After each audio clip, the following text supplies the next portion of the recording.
ஏறக்குறைய 1 லட்சம் கோடி இழப்புங்க. கொரோனாவில் பத்திரப்பதிவோ மூடியாச்சு, பஸ்ஸை உள்ள வச்சு பூட்டியாச்சு, சம்பளம் கொடுங்க. இப்போ காவல்துறை இருக்கு, உள்ளாட்சித்துறை இருக்கு, கல்வித்துறை இருக்கு, இதெல்லாம் பட்ஜெட்டில் பணம் ஒதுக்குறோம். மருத்துவத்துறை இது, எத்தனை மாத்திரை டாக்டர் தூக்கி போனால், எத்தனை மாத்திரை வீட்டுக்கு எடுத்துகிட்டு போனால் எந்த கணக்கும் பார்க்க மாட்டோம்.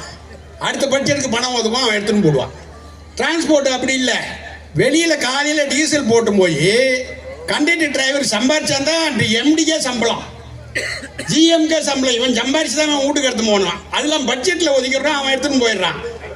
அவன் வந்து செயல்படாட்டாலும் பரவாயில்ல, திருநாள் எடுத்துன்னு போயிடுவான். ஆனால் அவனுக்கு சம்பளம் கொடுத்த தலைவன் 8 மாதம் கலெக்ஷனே கிடையாது, டிப்போவில் எல்லாருக்கும் சம்பளம் கொடுத்தாரு. ஆக 1 லட்சம் கோடி இழப்பு. 40,000 கோடி கொரோனாவுக்கு செலவு பண்ணார், மக்களை காபந்து பண்ணார். அதுதான் நான் சொல்றார், நாங்கள் திறமையானவர்கள். எங்க ஆண்களுக்கும் பஸ்ன்னு சொல்றீங்க, டிப்போ மூடணுமான்னு கேட்டான். யாரு? பத்திரிக்காரன் கேட்டான் எங்க அண்ணனை. எனக்கு நிதி மேலாண்மை பத்தி தெரியும், நான் சமாளிப்பேன், மக்களுக்கு செய்ய வந்திருக்கிறேன். ஆண்களுக்கு விலை இல்லாமல் பயண கட்டணத்தை அனுமதித்தாலும் இந்த கார்பரேஷனை நலிவடை விட மாட்டேன், நிதியை சமாளிக்க எனக்கு தெரியும் என்று சொன்னார். அதுதான் அறிவாளி. அழகாக சொன்னார், கார்பரேஷன் நலிவடையாது என்று சொன்னார்.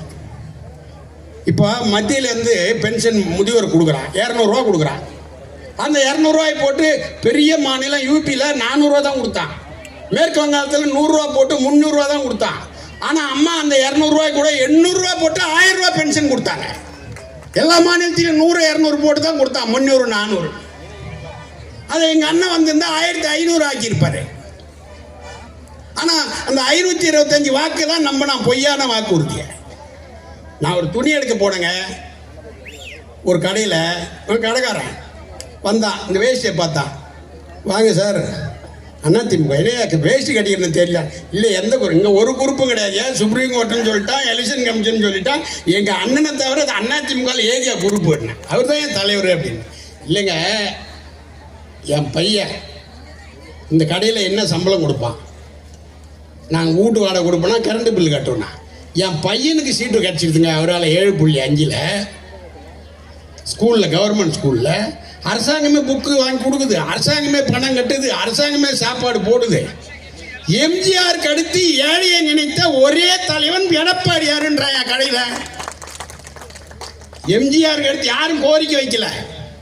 எம்ஜிஆருக்கு அடுத்து ஏழையை நினைத்த தலைவன் எடப்பாடியார். கடையில் வியாபாரம் பண்றேன்னு சொல்றான் நம்ம கூட்டு. நமக்கு தெரியல, கட்சிக்காரனுக்கு இது, அவனுக்கு கிடைச்சிக்குது.